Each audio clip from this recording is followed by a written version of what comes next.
Hi guys! Dahil off ko ngayon, ay magluluto po tayo ng merienda. Ito po ay pansit, bihon, gisado. Gagamit po tayo ng chicken breast na himay-himay ko na po. At gagamit din po tayo ng celery, onions, saka garlic po. Pagkatapos niyan, gagamit din po tayo ng kikiam balls na assorted po siya.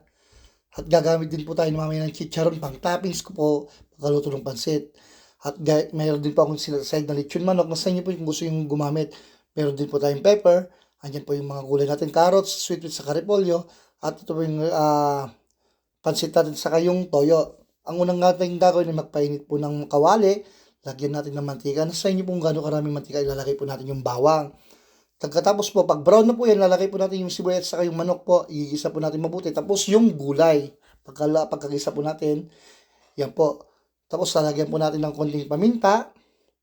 At saka po, toyo po. Igigisa po natin yan. I-stir fry lang po natin yan. Pagkaluto na po siya, yan, sisaside natin yung gulay. Lalagyan po na ng tubig yung pinagkagisan po natin. Pagkatapos po, pagkakulo niyan, lalagay na natin po yung pansit, bihon po natin. Yan po. Pagkatapos niyan po, magic po yan. Try po nilagay natin. Sisip-sipin po na nilagay po natin tubig niyan. Tignan niyo po, yan po yung kalalabasan. Pagkatapos po, haluin natin. Ilagay po natin yung gulay na sinitaside po natin.